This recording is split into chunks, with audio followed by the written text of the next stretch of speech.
नमस्कार दोस्तों, चैनल में आपका स्वागत है। आज हम बात करने वाले हैं ओला इलेक्ट्रिक की। ओला इलेक्ट्रिक में न्यूज़ भी थी और स्टॉक जो है करेक्शन होने के बाद करीबन 100% से ज़्यादा अपने लो पॉइंट से भाग चुका है और बहुत कम टाइम फ्रेम में ये स्टॉक भागा है।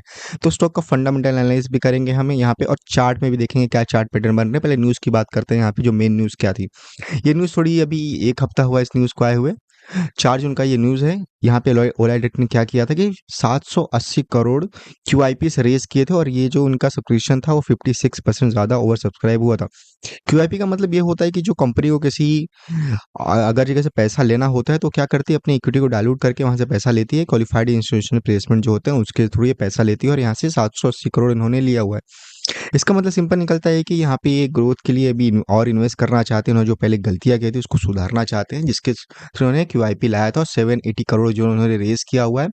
इसका यहाँ पे ये क्या यूज़ करते हैं और यहाँ पे जो क्यूआईपी थे, इतने बड़े बड़े जो इंस्टीट्यूशनल थे, उन्होंने शेयर कितने में बाय किया था? शेयर उन्होंने बाय किया था यहाँ पे 37.74 पर इक्विटी शेयर, मतलब 37 रुपये पे तो इन्होंने ही बाय किया। इसमें कौन कौन से यहाँ पे देखेंगे तो हम देखेंगे गोल्डमैन शेक थे यहाँ पे, बीएनपी क्लाइमेट फंड था, मोतीलाल ओसवाल हो गया, मीरा एसेट म्यूचुअल फंड हो गया, कोटक महिंद्रा म्यूचुअल फंड और जेएम फाइनेंशियल म्यूचुअल फंड यहाँ पे शामिल थे। मतलब ये कंपनीज जो हैं, ये यहाँ पे जो बड़ी बड़ी इंस्टीट्यूशन है जो पैसा इन्वेस्ट करते हैं, वो ओला इलेक्ट्रिक में अभी अपनी यहाँ पे उनको लगता है कि ओला इलेक्ट्रिक अच्छा परफॉर्म करता है, कर सकता है, इसलिए उन्होंने यहाँ पे इन्वेस्ट किया है। अब चार्ट की बात करते हैं। यहाँ पे चार्ट हमको क्या शो हो रहा है?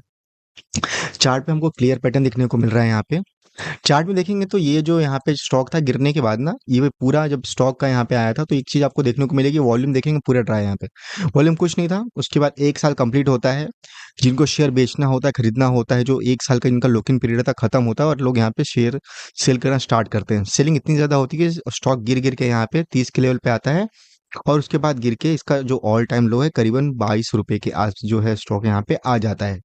उसके बाद देखेंगे स्टॉक की जो चाल है यहाँ पे पूरी तरह से चेंज होती है। करीबन 8 बार 14 दिन के अंदर देखेंगे, 14 दिन के अंदर ही स्टॉक 80% तक गेन कर लेता है और उसके बाद अभी जो चार्ट पैटर्न उसको हम स्टडी करते हैं।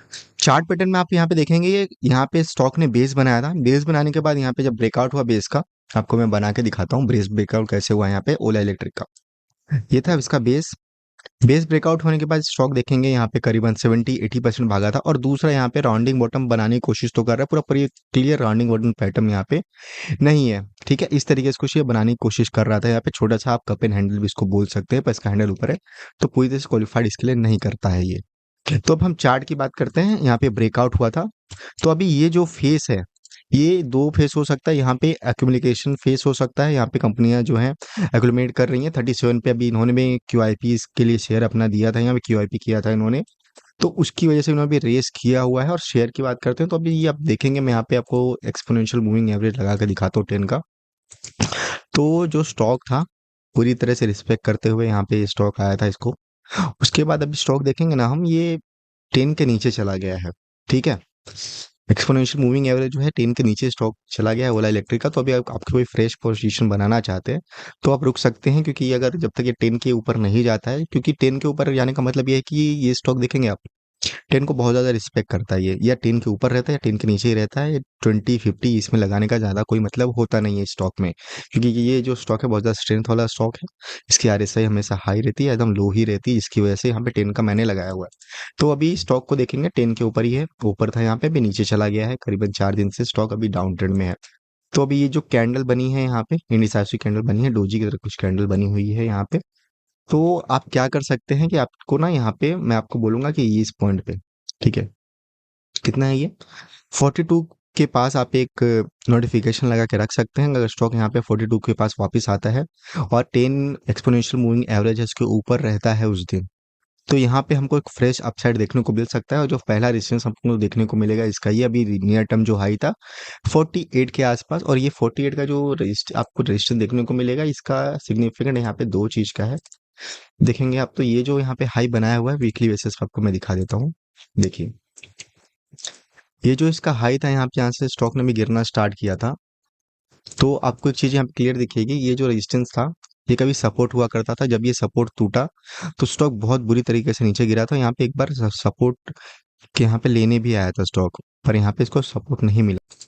तो क्लियर हमको यहाँ पे ये जो यहाँ पे 49 के लेवल्स दिख रहे हैं, करीबन 20% यहाँ से अप है ये लेवल, जहाँ पे करेंट मार्केट प्राइस चल रहा है। वहाँ से करीबन यहाँ 15% अभी स्टॉक ऊपर जाएगा तो अपने इस रेजिस्टेंस के पास आएगा। तो आप ये रेजिस्टेंस पॉइंट को ध्यान में रख सकते हैं। अगर आपका स्टॉक यहाँ पे जाने के बाद वापस गिरना, रिट्रेस होना स्टार्ट हो सकता है, तो उसको आप यहाँ पे देख सकते हैं। और मेरा जैसा आपको मैंने बताया डेली बेसिस के चार्ट पे, आप इसको डेली बेसिस पे चार्ट देखेंगे तो आप यहाँ पे एक लगा के रख सकते हैं कि स्टॉक जब भी 43 के आसपास आए तो मुझे नोटिफिकेशन आया, तो आप चार्ट का वहाँ पे जो मूवमेंट रहता है उस दिन जैसा वॉल्यूम रहता है तो आप देख सकते हैं। क्योंकि आप यहाँ पे देखेंगे लगातार यहाँ पे सेलिंग होने के बाद एक पॉजिटिव मोमेंटम में यहाँ आया था, पॉजिटिव यहाँ पे वॉल्यूम भी वोलेटिलिटी में आया हुआ है। कंपनी के फंडामेंटल्स उतने अभी अच्छे नहीं है, पर क्यूआईपी रेज किया हुआ है इन्होंने, मतलब इन्होंने बड़ी बड़ी कंपनी से रेज किया हुआ, तो मतलब ये भी इन्वेस्ट करना चाहते हैं और अपने इंफ्रास्ट्रक्चर में और इन फ्यूचर अच्छा काम करना चाहते हैं। अगर इनकी सेल्स बढ़ती है तो कंपनी का यहाँ पे शेयर और ऊपर आते हुए जाते हुए दिख सकता है। सेम ये जो ओला इलेक्ट्रिक है, ये है ब्लिंकिट का जो जोमेटो का था इशू, वही फॉलो कर रहा है। जोमेटो का शेयर भी कुछ 160 180 से गिर गिर के 40 पे आया था। फिर उन्होंने ब्लिंकिट में इन्वेस्ट किया, ब्लिंकिट को बाय किया, जिसकी वजह से ब्लिंकिट का जो प्रॉफिट था उनकी वजह से शेयर उनका करीबन अभी 400 के ऊपर चला गया था। इटर्नल जो शेयर था 400 के ऊपर चला गया था। तो अगर ओला ट्रिक भी ऐसे काम करती है, अगर अपना पैसा चेन इन्वेस्ट करती है, क्यूआईपी का जो पैसा रेज किया हुआ है वो बिजनेस इन्वेस्ट करती है, तो हमको यहाँ पे स्टॉक ऊपर भी जाते हुए दिख सकता है। जो नियर टाइम हमको यहाँ पे रेजिस्टेंस देखने को मिल रहा है वो है इसका लेवल 49 का जो लेवल है। अगर इसको ब्रेक करता है स्टॉक तो हमको अपवर्ड और मूव देखने को मिल सकता है। Thank you.